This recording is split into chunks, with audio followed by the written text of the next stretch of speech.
What's up, guys? Movie buff talking Maleficent 2, Mistress of Evil, which I have to say, I have to get this out there.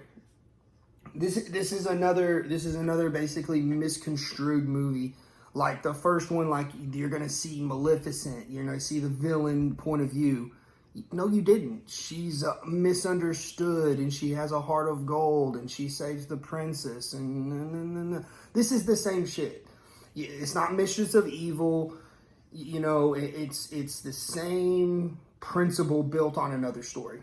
Granted, she does do some evil shit in this, but it's all warranted.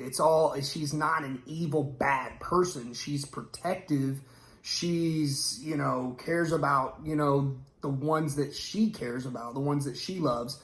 And you kind of see the separate sides of the dark fae and the fantasy creatures and the humans.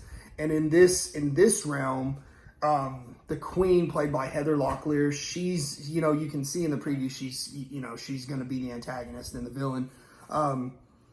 Basically, her family, basically starved for scraps while she saw the fae and all the fantastical characters on the other side of the river or the lake or whatever, the wall. She saw them like having everything and not going hungry, and her family was always like,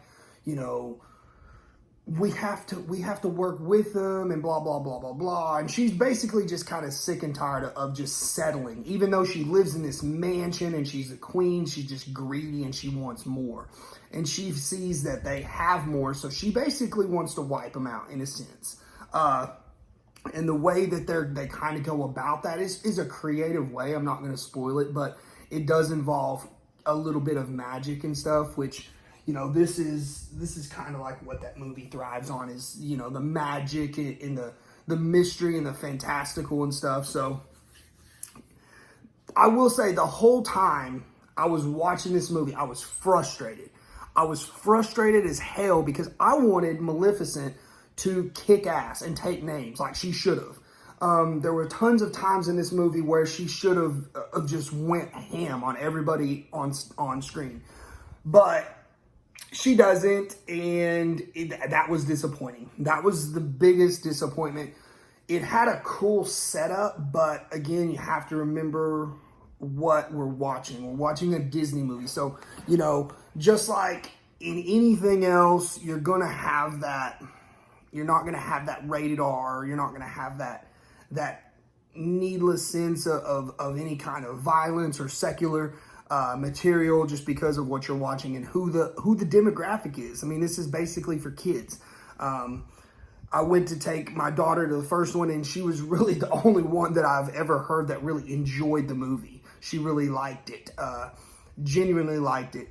I didn't have a problem with the first movie, but I would never watch it again. I have no...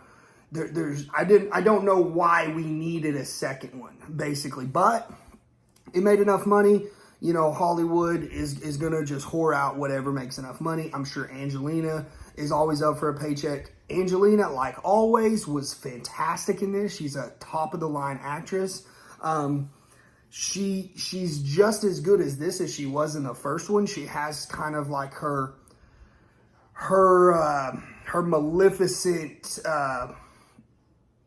the way she, her actions and the way she says stuff and the way she comes off is very, polished, like it is the character. Like you kind of lose, you're watching Angelina Jolie and you're starting to see Maleficent on screen. So that was very well done. Bunch of other stars popped up in this. You've seen them several other places.